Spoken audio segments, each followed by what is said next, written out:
Hi everyone, I'm Keisha Charmaine and I'm back, and in this video I'll be giving my top 5 mindset hacks for entrepreneurs. I've been an entrepreneur for almost a decade, and these hacks help me personally, and I know they help entrepreneurs across the board in general, no matter what field you're in. Tip number 1 is to adopt a growth mindset. So what do I mean by that? I want you to consider all of your failures opportunities for you to learn lessons and opportunities for you to grow and evolve. Oftentimes, we look at failures and get disappointed and use them as excuses to quit or excuses to pivot in a whole new direction, when most likely all you needed was to reevaluate, make changes, and move forward. Remember, every skill that anyone has was developed over time with persistence. So know that where you are today is the result of your persistence to get to the level at which you reside. Consider all that you've overcome to get to where you are and use your own life as an example of growing into becoming. Tip number 2 is to visualize your success. And we're often told to visualize, but how should you go about doing it? I recommend that you do your visualizations as soon as you wake up in the morning and right before you go to sleep. Visualize a scene that indicates that your goal has been fulfilled. An example of which is, say you have a goal of having a $50,000 month. You can visualize a phone call with your accountant congratulating you on reaching this brand new milestone. It doesn't have to be long and drawn out. It can be a quick 10-second scene, but repeat it. And that repetition of visualizing this scene will likely build emotion in you, build excitement. Consider the reason why you have these goals in the first place. Oftentimes, they are to give you freedom. Having a financial goal of $50,000 per month will likely provide you with freedom, right? We all want to feel free, especially as entrepreneurs. That's one of our main goals, freedom. Whatever that looks like for you, freedom. For some of us, our goal indicates relief. Maybe we've been struggling for a long time, and reaching our financial goals will give us a lot of relief from financial stressors. Also, your financial goals and your business may also indicate security and safety. So freedom, relief, security, and safety, all of these feelings that come up during your visualization, really focus on that and tie that feeling that you're feeling now to your goal. And you feeling that feeling now will help to bring that goal towards you. You can also create vision boards to help you visualize. Maybe as you walk past your vision board, if it's on your wall or on your desk, as you walk past it during the day, it may trigger your visualization. So you're not only visualizing in the morning and in the night, you're visualizing in those moments when you notice your vision board. And allow yourself to bring those feelings up. Tip number 3 is to practice gratitude.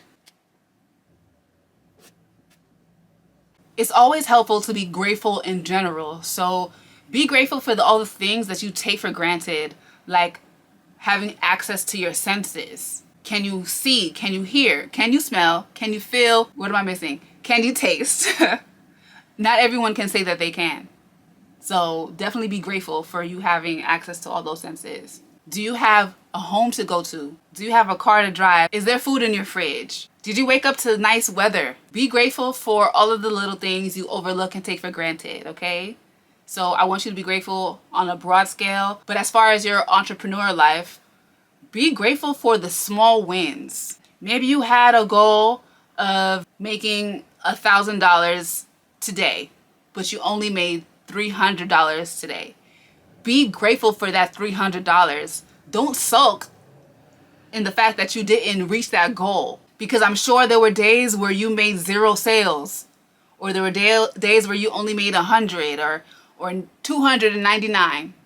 but today you made 300. So that's progress. And understand that in business, there's fluctuations. There's going to be days or seasons, quarters, where you are not as successful as you've been in the past, or you're not at your goal yet, but you're still here and you're still able to reach your goals. So be grateful for the opportunity to run your business. Gratitude goes such a long way, and it helps keep your mindset in a positive state and prevents you from spiraling. Tip number 4, avoid overwhelm. 2 ways to avoid overwhelm. 1, focus on your most priority task and break it into smaller steps so that you can complete it. The reason why you want to focus on your priority tasks is because your priority tasks tend to be the most anxiety inducing.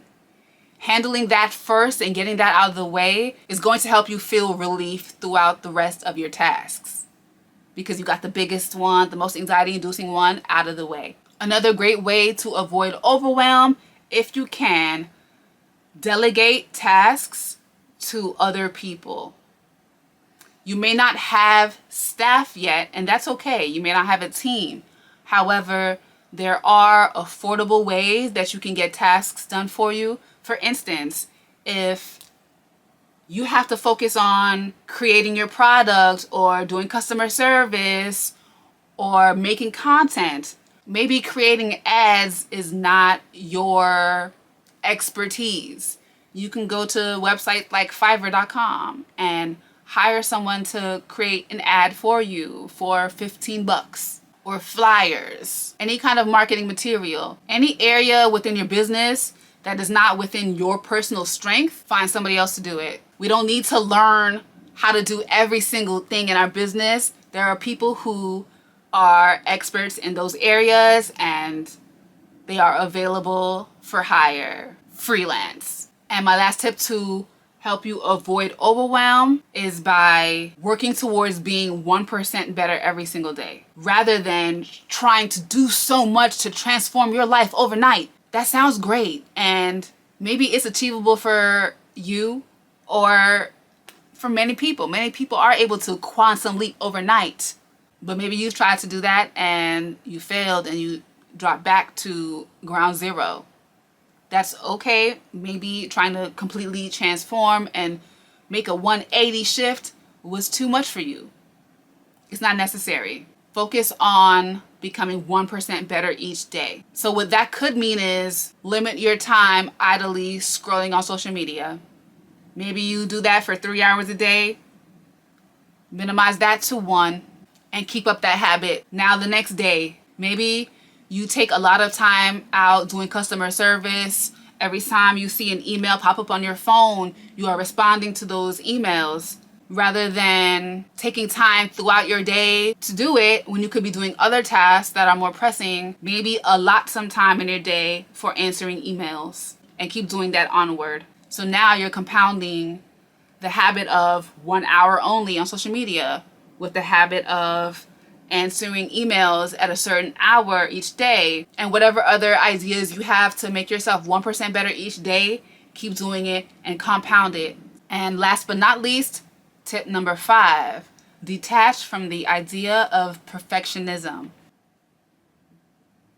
I believe that holding on to perfectionism is procrastination. You're worried about making sure everything is perfectly aligned and perfectly executed. But what you're really doing is allowing analysis paralysis to take over. What is analysis paralysis? It's just like what it sounds like. You are too busy looking at each detail and making sure everything is to your idea of perfect before you execute. And when you do this, you wind up doing nothing. You wind up accomplishing nothing. You don't need to be perfect to execute. You're gonna grow. Adopt a growth mindset. You're gonna grow throughout the process. You're gonna grow throughout your journey. And eventually you'll get to your idea of perfect or something close. What is perfect anyway? So these are my top 5 mindset hacks for entrepreneurs. If you'd like to dive further, I do have a course called From Passion to Profit. In this course, I show you how I created my DIY product-based business and how I was able to grow it to a multi-six-figure business, and teach you how you can do it too. For more information on that course, check the link down below in the comments and in the description. Thank you so much for watching. Subscribe for more, thumbs this up, and share it with somebody who you think may find it valuable. Love, light, and locks.